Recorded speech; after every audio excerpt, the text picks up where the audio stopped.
and welcome to this week's Tuesday Online Exclusive. I'm Ashley Moran. And I'm Carrie Carlisle. Tonight, the dance moves of Elon's Greek life will be put to the test. I looked into the fraternities and sororities teaming up with a common goal, to support others. Take a look. Every year, sororities and fraternities come together in Alumni Gym to battle for the Greek dance crown. Proceeds from ticket sales go to the philanthropies of the top-placing teams, as well as an outside organization. While participants like sophomore Kitty Helm are thrilled to compete. Last year, it was one of my favorite days at Elon. It's just like everyone is so excited because you've been working so hard, and the turnout is awesome because so many people participate and just like come and watch. Other students who are not a part of the Greek community, like junior Ava Altenberger, feel slightly different. For me, a lot of my friends are affiliated, so I wouldn't feel weird going, but I do know other people who are not affiliated that might feel a little bit awkward just because they don't know so many people. Senior and Greek dance student coordinator Charlie Baker says Elon's student life is actively working to include other organizations outside of the Greek community. The Senior Class Giving Committee, Elonthon, Relay for Life, and the Student Union Board will all speak at the event. Dance majors will also perform. So kind of making it more holistic and moving away from just the focus on Greek life and really focusing on Elon as a whole through this event that we put on that just happens to involve Greek life.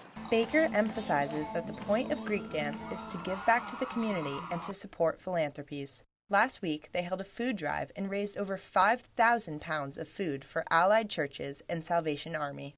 The outside organization Greek Dance is donating to will be announced at the event. Ashley Moran, Elon Local News. Greek Dance will start at 7:30 in Alumni Gym tonight. Tickets are available at the door for $15. According to the Town of Elon Police Department, there have been 10 collisions involving a pedestrian at Elon since 2014.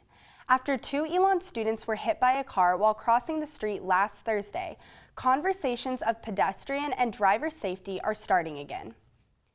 Town of Elon Assistant Police Chief James Perry says even though pedestrians legally have the right-of-way when crossing the street, it's still important to pay attention. Collision that occurred last week.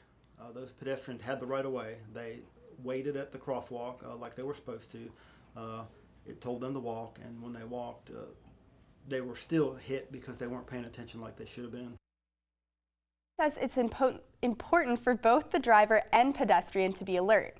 In an email statement to ENN, Vice President for Student Life John Dooley said, quote, "While the university continues to invest in safety measures, it is equally important that drivers and pedestrians take individual responsibility to move about campus with safety in mind," end quote. The 2 students were hit by the car are okay after being treated for minor injuries. For more details on the collision, visit elonnewsnetwork.com. For many freshman students at Elon University, college is a way to change their image or who they were back in high school. For this transgender student, it was a nice way for him to start over and meet people who did not know his birth name or past. Diego Pineda has the story. Sophomore Jade Tiemann transitioned to male at the age of 17, just months before he began his first year at Elon. Coming to college has been a way to share his story. I wish that I had somebody when I was a teenager who would help me out more, I guess. So I'm really interested in LGBTQIA advocacy, especially for youth, because if their parents aren't supportive, they pretty much have no one else on their side. Despite Elon's high rating on Campus Pride Index and its resources, students such as Tiemann have had to deal with misgendering, harassment, and anxiety. Being #1 in the South, I mean, I haven't had a lot of personal experiences at other schools, but that doesn't necessarily mean it's the best it could be. Being #1 out of an area that's known for not being super LGBT friendly doesn't necessarily mean it's actually like that good overall. Tiemann says one of the reasons he came to Elon is because of the amount of universal restrooms. While there are 120 universal restrooms on campus, he says the locations could be more accessible. I still push for that because I remember how it feels to feel like I didn't have any other options, and for non-binary students and staff, they don't have any other options where they feel safe either. Tiemann is one of the few students that is a part of the university's 10-year strategic plan. He hopes through this, he can create change and more awareness to make Elon a more inclusive campus. I'm not the end-all be-all. I can sit here and tell you my experience, but I definitely can't define like the transgender experience, if there even is one.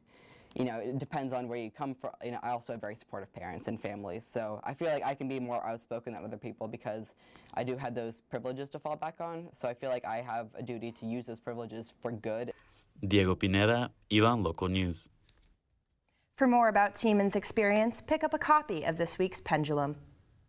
That's all the news we have for you today. Thanks for joining us. For all the news you need to know when we're not on the air, go to our website, elonnewsnetwork.com, or follow us on social media at Elon News Network. Have a great week, Elon.